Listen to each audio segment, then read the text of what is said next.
दोस्तों आज के वीडियो में हम three phase energy meter and distribution board complete wiring किस तरह की जाती है। यदि आपके यहाँ पर three phase input power supply आ रहा है और आपको पावर सिंगल फेज में डिस्ट्रीब्यूट करना है तो सिंगल फेज में पावर को किस तरह से डिस्ट्रीब्यूट किया जाएगा, किस तरह से सेक्शंस बनाए जाएंगे, हर एक कॉन्सेप्ट को आज के वीडियो में हम समझ लेते हैं। चलिए वीडियो स्टार्ट करते हैं और सबसे पहले हम समझ लेते हैं हमें कौन कौन से कंपोनेंट्स की रिक्वायरमेंट होगी। देखिए दोस्तों, हमारे पास चूंकि three phase input power supply है, इसके लिए हमें यहाँ पर एक 3 पोल एमसीबी कनेक्ट करना होगी और हम हर एक फेज के लिए 3 सिंगल पोल की एमसीबी कनेक्ट कर रहे हैं। देखिए फर्स्ट सेक्शन के लिए हमने 3 सिंगल पोल एमसीबी कनेक्ट किया है, सेकंड सेक्शन के लिए भी हमने 3 सिंगल पोल एमसीबी कनेक्ट किया है और थर्ड सेक्शन के लिए भी हमने 3 सिंगल पोल एमसीबी कनेक्ट किया है। आपको यदि और भी ज्यादा एमसीबी की रिक्वायरमेंट हो तो आप यहाँ पर कनेक्ट कर सकते हैं। यहाँ पर आप डिस्ट्रीब्यूशन बोर्ड में देख सकते हैं, यहाँ पर न्यूट्रल लिंक दिया गया है और यहाँ पर यह अर्थ लिंक दिया गया है। अर्थ लिंक के लिए देखिए हमने एक एक्सटर्नल अर्थ लिंक भी यहाँ पर कनेक्ट किया है। चलिए किस तरह से एनर्जी मीटर का कनेक्शन होगा समझ लेते हैं। यहाँ पर देखिए हमारे पास जो इनपुट पावर सप्लाई आती है, जो आर फेज होता है, उसे एनर्जी मीटर में फर्स्ट टर्मिनल पर कनेक्ट किया जाता है और इस आर फेज का जो आउटपुट रहेगा वो इस केबल के जरिए हमारे पास डिस्ट्रीब्यूशन बोर्ड में आएगा। तो आर फेज का आउटपुट हमें सेकंड टर्मिनल से मिलता है।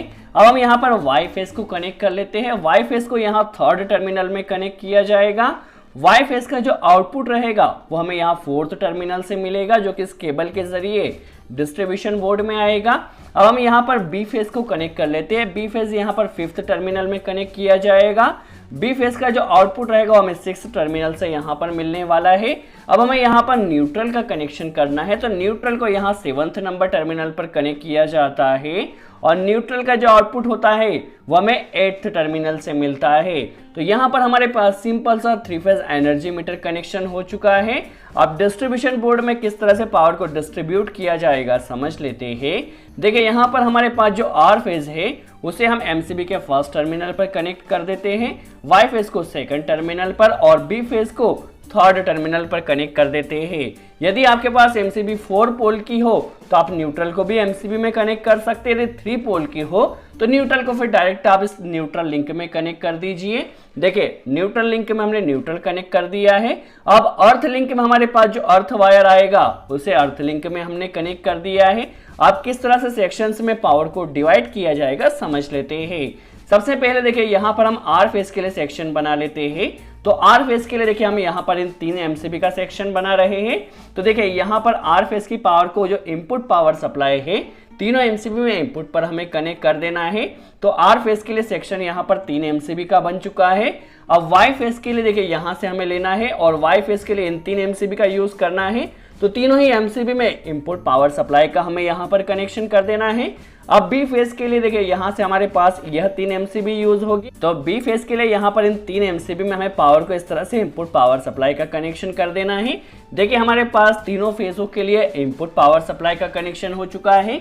अब फर्स्ट सेक्शन के लिए देखिए जैसे ही एमसीबी को ऑन किया जाएगा इसका आउटपुट यहाँ से जाएगा, इसका आउटपुट यहाँ से जाएगा। देखिए तीनों ही एमसीबी का आउटपुट यहाँ से जाएगा, हमें यहाँ पर न्यूट्रल कनेक्ट करना होगा।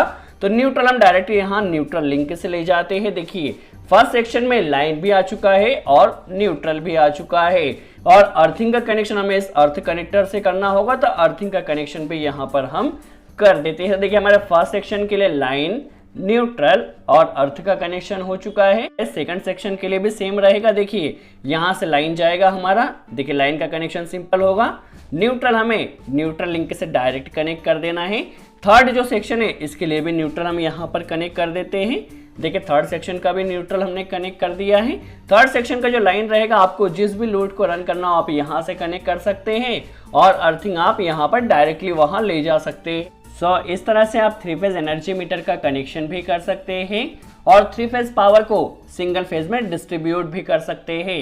आई होप आपको कॉन्सेप्ट क्लियर हुआ हो। यदि वीडियो अच्छा लगा हो तो लाइक का बटन जरूर प्रेस करें। चैनल को सब्सक्राइब नहीं किया सब्सक्राइब जरूर कर लीजिए। आज के लिए इतना ही। Thanks friends.